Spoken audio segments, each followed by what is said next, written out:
Good morning साथियों। आइए आज हम ऐसे कॉन्सेप्ट पे चर्चा करने जा रहे हैं जिसमें आप चाहे किसी भी एग्जाम का तैयारी कर रहे हो, NTPC railway technician group D, BPSC TRE 4.0, चाहे किसी भी तरह का कॉम्पिटिटिव एग्जाम हो, आपका 1 से 2 मार्क्स नंबर आज बढ़ने वाला है। तो आइए, बेहद इंपॉर्टेंट चैप्टर है, तो कुछ कॉन्सेप्ट है इससे रिलेटेड जो ऑलरेडी बोर्ड पे लिखा हुआ है और इसी को हम समझेंगे और इससे रिलेटेड जो क्वेश्चन होगा उसे हम करेंगे। चैप्टर का नाम है बोट एंड स्ट्रीम। ठीक है, तो आइए हम लोग चर्चा करते हैं। कुछ कॉन्सेप्ट है जो बोर्ड पे ऑलरेडी लिखा जा चुका है। पहला कॉन्सेप्ट है व्यक्ति की शांत जल में चाल। हम लोग अक्सर सुनते हैं कि जब हम लोग नदी या नहर में तैरते हैं तो धारा की दिशा में जब तैरते हैं तो हमें और बल मिलता है, यानी हमारा स्पीड और तेज हो जाता है। लेकिन जब धारा के अगेंस्ट, धारा के विरुद्ध जब तैरते हैं तो हमें और जोर लगाना पड़ता है और बहुत जल्द थक जाते हैं। यानी जब धारा की दिशा में चलते हैं तो हम जिस चाल से तैर रहे होते हैं वो चाल और जिस चाल से जो पानी का वेग होता है वो दोनों मिल जाता है और हमारा स्पीड और तेज हो जाता है। लेकिन वही जब धारा के अगेंस्ट चलते हैं, विरुद्ध चलते हैं, तो पानी का जो वेग है, धारा का जो वेग है, वो हमें रोकता है और हमारा स्पीड कम हो जाता है। तो आइए इसी पर है। फर्स्ट कॉन्सेप्ट है कि व्यक्ति की शांत जल में अगर चाल 5 किलोमीटर पर आवर है और धारा का वेग 1 किलोमीटर पर आवर है, तब धारा की दिशा में व्यक्ति की चाल क्या होगा। मतलब जिधर धारा जा रहा है उसी दिशा में व्यक्ति की चाल क्या होगा, जबकि व्यक्ति का चाल ऑलरेडी 5 किलोमीटर पर आवर है और धारा का जो स्पीड है, जो चाल है, वेग है 1 किलोमीटर पर आवर है। तो धारा की दिशा में व्यक्ति की चाल A5 और ये धारा का वेग दोनों ऐड हो जाएगा और हो जाएगा 6 किलोमीटर पर आवर। मतलब पहले से तेज हो गया है, दोनों मिल गया। उसी तरह से धारा के विरुद्ध व्यक्ति की चाल की बात करते हैं तो शांत जल में व्यक्ति की चाल 5 किलोमीटर पर आवर है और धारा का वेग 1 किलोमीटर है, तो ये हमें और कम कर देगा, स्लो कर देगा, यानी 5 में से 1 घट जाएगा और हो जाएगा धारा के विरुद्ध व्यक्ति की चाल 4 किलोमीटर पर आवर। तो ये दोनों कॉन्सेप्ट से भी क्वेश्चन आता है। और उसके बाद जो बेहद ही इंपॉर्टेंट है, शांत जल में तैराक की चाल। तो शांत जल में तैराक की चाल क्या होता है? इसमें धारा के दिशा में तैराक की चाल और धारा के विरुद्ध तैराक की चाल दोनों को जोड़ देते हैं और बाय 2 कर देते हैं, 2 से डिवाइड कर देते हैं, तो शांत जल में तैराक की चाल आता है। ठीक है, धारा की दिशा में व्यक्ति की चाल और धारा के अगेंस्ट, यानी आपको जब इतना नहीं याद हो सकता है तो धारा की दिशा में व्यक्ति की चाल, इसको आप फेवर लिख दीजिए, F4 फेवर और F4 अगेंस्ट। ठीक है, फेवर प्लस अगेंस्ट। उसी तरह से धारा का वेग अगर निकालना है तो धारा की दिशा में तैराक की चाल माइनस हो जाएगा, यहाँ धारा के विरुद्ध तैराक की चाल, मतलब दोनों एक ही रहेगा, एक में प्लस हो जाएगा और एक में फेवर माइनस अगेंस्ट हो जाएगा, है ना। मतलब शांत जल में तैराक की चाल पूछे तो दोनों ऐड हो जाएगा, बाय 2 हो जाएगा। और अगर धारा का वेग पूछे तो दोनों क्या होगा, सब्ट्रैक्ट हो जाएगा। धारा के दिशा में तैराक की चाल माइनस धारा के विरुद्ध तैराक की चाल। तो आइए एक कॉन्सेप्ट पे कुछ क्वेश्चन है जिसको हम लोग आज प्रैक्टिस के तौर पे करेंगे, है ना। फर्स्ट क्वेश्चन है स्क्रीन पर, एक व्यक्ति की शांत जल में चाल 8 किलोमीटर पर आवर है तथा धारा का वेग 1.5 किलोमीटर पर आवर है, तो ज्ञात करें कि धारा की दिशा में उस व्यक्ति की चाल कितनी होगी। ठीक है, धारा की दिशा में पूछ रहा है, तो अपना चाल तो उसका ही रहेगा। शांत जल में व्यक्ति की चाल अपना चाल रहेगा। शांत जल में अपना चाल कितना है? 8 किलोमीटर पर आवर है, ठीक है। और प्लस धारा का वेग जुट जाएगा, तो धारा का वेग कितना है? 1.5 किलोमीटर पर आवर है। तो धारा की दिशा में व्यक्ति की चाल कितना हो जाएगा? दोनों ऐड हो जाएगा और हो जाएगा 9.5 किलोमीटर पर आवर। उम्मीद है अच्छा लग रहा होगा। सेकेंड क्वेश्चन की तरफ हम लोग मूव करते हैं। सेकेंड क्वेश्चन है हमारा, एक व्यक्ति की शांत जल में चाल 6 किलोमीटर पर आवर है तथा धारा का वेग 1.8 किलोमीटर पर आवर है, तो ज्ञात करें कि धारा के विरुद्ध उस व्यक्ति की चाल कितने है। शांत जल में व्यक्ति की चाल, शांत जल में व्यक्ति की चाल कितने है? शांत जल में व्यक्ति की चाल, व्यक्ति की चाल, शांत जल में व्यक्ति की चाल कितनी है? 6 किलोमीटर पर आवर है, 6 किलोमीटर पर आवर है। जबकि धारा का वेग 1.8 किलोमीटर पर आवर है। धारा का वेग 1.8 किलोमीटर पर आवर है ना। तो धारा के विरुद्ध निकालना है ना। धारा के विरुद्ध तक कम जाएगा, धारा के विरुद्ध, धारा के विरुद्ध हमें निकालना है चाल। धारा के विरुद्ध चाल तो क्या हो जाएगा? पहले अपना लिखेंगे।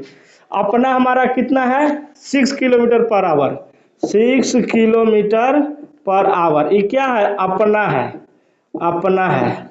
और चूंकि धारा का वेग उसको रोकेगा, तो उसको क्या करेंगे? सब्ट्रैक्ट कर देंगे। जब इसको सब्ट्रैक्ट कर देंगे तब हमारा क्वेश्चन का आंसर हो जाएगा 4.2 किलोमीटर पर आवर। उम्मीद है समझ में आ रहा होगा इस तरह का क्वेश्चन। थर्ड क्वेश्चन है, एक व्यक्ति की धारा की दिशा में चाल 9 किलोमीटर पर आवर है जबकि धारा के विरुद्ध उसकी चाल 6 किलोमीटर पर आवर है, तो ज्ञात करें कि शांत जल में उस व्यक्ति की चाल क्या होगा, है ना। शांत जल में व्यक्ति की चाल क्या होगा? व्यक्ति की चाल पूछा जा रहा है। शांत जल में व्यक्ति की चाल, व्यक्ति की चाल, यहाँ फेवर और अगेंस्ट नहीं पूछा जा रहा है, धारा के दिशा में और धारा के विरुद्ध नहीं, शांत जल में पूछा जा रहा है। तो हमें क्या लिखना है? फेवर प्लस अगेंस्ट बाई 2, यानी धारा के दिशा में व्यक्ति का चाल हमारा दिया हुआ है कितना है? 9 किलोमीटर पर आवर है। और धारा की अगेंस्ट कितना है? धारा के विरुद्ध 6 है। दोनों को जोड़ देंगे, 2 से डिवाइड कर देंगे, 15/2 यानी 7.5 किलोमीटर पर आवर क्वेश्चन का आंसर हो जाएगा।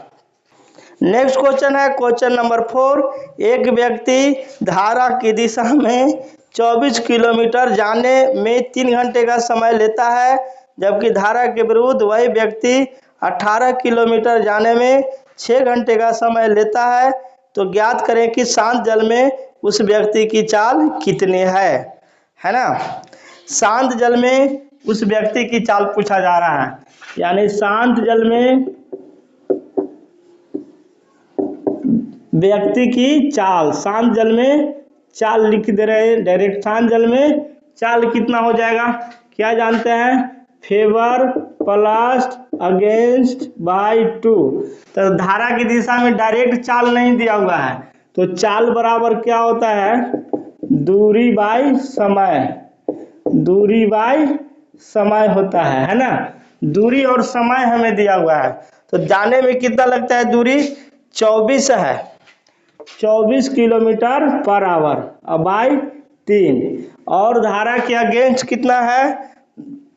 18 किलोमीटर 6 घंटे में, 18 किलोमीटर 6 घंटे में, और बाई 2 इस तरह से बना देंगे तो ये हमारा हो जाएगा 8 और ये हो जाएगा 3, यानी 8 3 11/2, यानी 5.5 किलोमीटर पर आवर, जो कि क्वेश्चन का आंसर होगा।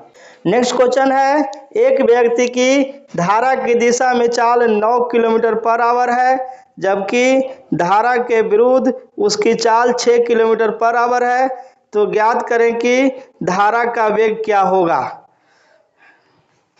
धारा का वेग पूछा जा रहा है यहाँ, धारा का वेग, धारा का वेग, यानी इसको धारा के दिशा में व्यक्ति की चाल, यानी इसको लिखते हैं धारा के दिशा में फेवर माइनस धारा के अगेंस्ट बाय 2। जब धारा का वेग पूछे तो यहाँ पे क्या हो जाएगा, माइनस हो जाएगा, है ना। और शांत जल में व्यक्ति की चाल पूछे तब प्लस होता है।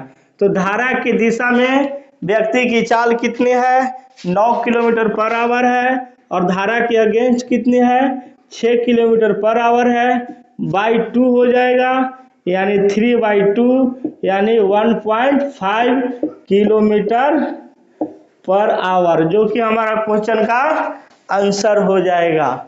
उम्मीद है क्वेश्चन समझ में आ रहा होगा।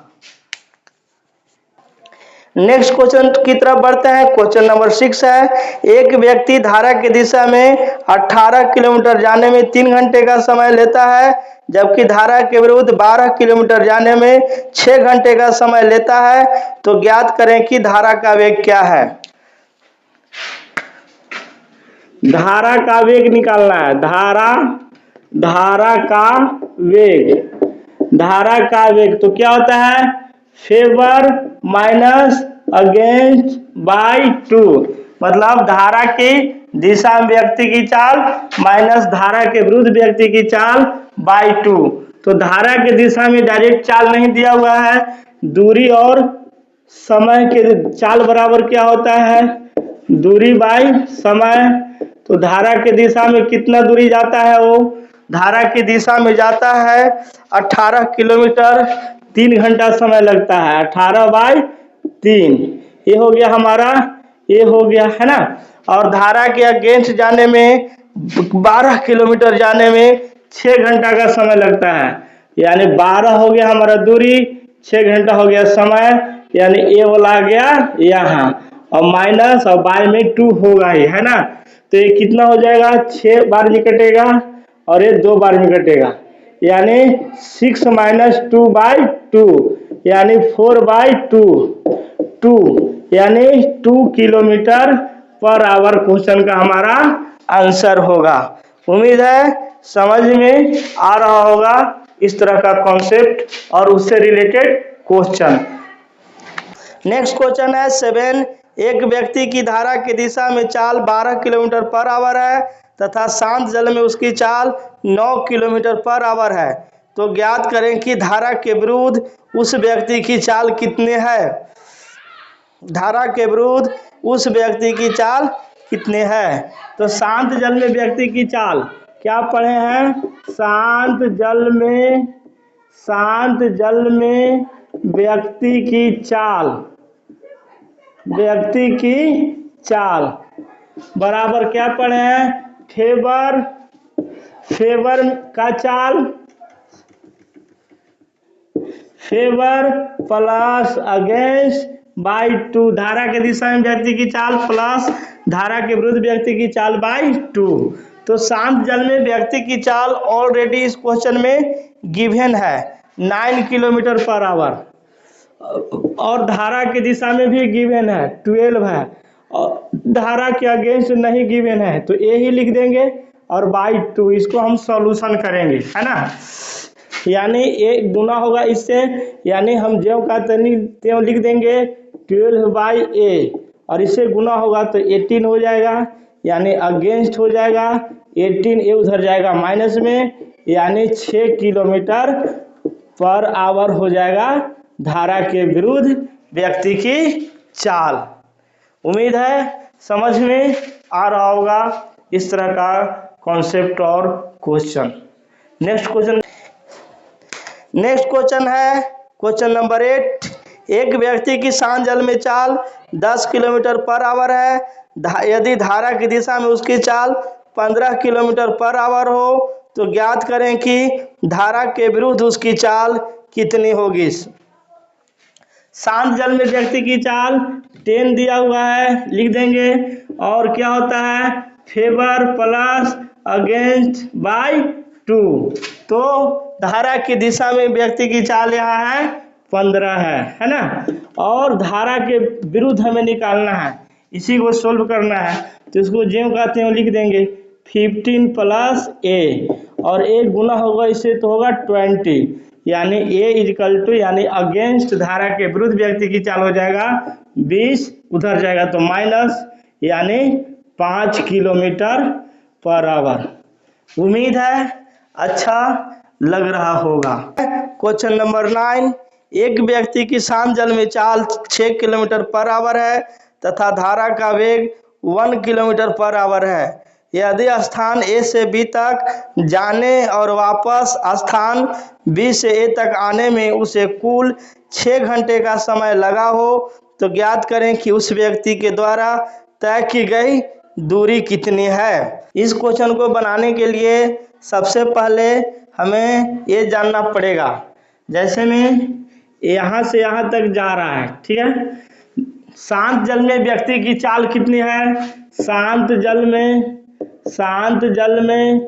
चाल कितनी है, 6 kilometre per hour, 6 kilometre per hour है ना। और धारा का वेग है 1 किलोमीटर पर आवर है, धारा का वेग 1 किलोमीटर पर आवर है ना। तो जाने में कितना समय लगेगा, अगर इधर से यहाँ जाना है तो एक बढ़ जाएगा, यानी 6 + 1 यानी 7 किलोमीटर पर आवर, ये जाने में समय लगेगा, ठीक है। और उधर से रिटर्निंग आने में कितना लगेगा, धारा के विरुद्ध 6 - 1 यानी 5 किलोमीटर, यानी जब इधर से रिटर्न होगा तो कितना होगा 5 किलोमीटर पर आवर है ना। तो कह रहा है कि दूरी निकालना है, दूरी निकालना है, आने और जाने में दोनों में नहीं, केवल डिस्टेंस निकालना है। क्या निकालना है, डिस्टेंस, दूरी निकालना है। तो दूरी के लिए हम लोग निकालते हैं xy बाई x + y, यानी 7 × 5 और बाई दोनों को ऐड कर देंगे तो कितना होगा 12 है ना। और इंटू समय, इंटू में क्या लिखेंगे t, इंटू में लिखेंगे समय। समय कितना लगा इस क्वेश्चन में आने वापस आने में 6 घंटे का समय लगता है, 6 आवर लगता है। तो इसको 6 से मल्टीप्लाई कर देंगे तो 6 से हो जाएगा 2, यानी 35/2 यानी 17.5 किलोमीटर पर आवर क्वेश्चन का आंसर हो जाएगा। अगर टोटल दूरी की बात होती, कुल दूरी की बात होती है ना, दूरी की बात होती तो लिखते 2xy by x + y into T. इसको ऐसे भी बना सकते थे अगर कुल दूरी की बात होती। अगर केवल दूरी की बात होती तो इतना लिखते, और टोटल दूरी की बात होती कुल दूरी की तो ऐसे लिखते है ना, या फिर इसी को 2 से मल्टीप्लाई कर देते तो भी आ जाता 35 किलोमीटर पर आवर।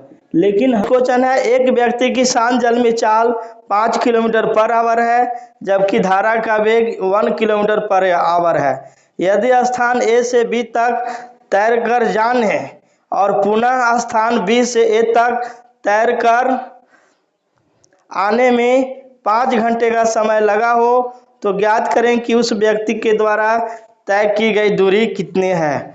ठीक है, शांत जल में व्यक्ति की चाल कितना है 5 किलोमीटर पर आवर है। शांत जल में 5 किलोमीटर पर आवर। धारा का वेग 1 किलोमीटर पर आवर है ना। तो यहाँ से यहाँ तक जाता है, ये ए है और बी है ना। जाने में कितना समय लगेगा, यानी 5 + 1 यानी 6 किलोमीटर पर आवर, ये निकालना पड़ेगा आपको। और रिटर्निंग में कितना आएगा, 5 - 1 यानी 4, यानी 4 किलोमीटर पर आवर ये आएगा रिटर्निंग में। और समय हमें कितना लगता है, समय आने जाने में लगता है 5 घंटे। कितना लगता है, 5 घंटे, 5 आवर। तो हमें निकालना है, तो ज्ञात करें कि तय की गई दूरी कितनी है, दूरी निकालना है दूरी। तो दूरी बराबर हम लोग क्या पढ़ते हैं, चाल गुने समय, है ना। तो चाल को हम लोग ऐसे निकालते हैं, xy गुने x + y, ये चाल है ना। औसत चाल पढ़े होंगे आप, और इसको समय इसी पे फिक्स कर देंगे, यानी 6 गुने 4/6 + 4 गुने 5, है ना। तो 6 × 4 = 10, 5 दूना 10, और 2 से काट दें 2, यानी 6 दूना 12 किलोमीटर। अगर यहाँ पे कुल दूरी की बात होती, अगर कुल दूरी होती तो क्या हो जाता, 2 गुने 12, मतलब आने में भी और जाने में भी, तब हो जाता कितना, 24 किलोमीटर पर आवर। उम्मीद है अच्छा लग रहा होगा। इसी तरह का और वीडियो पाने के लिए आप कमेंट में आप लिख सकते हैं। तब तक के लिए धन्यवाद।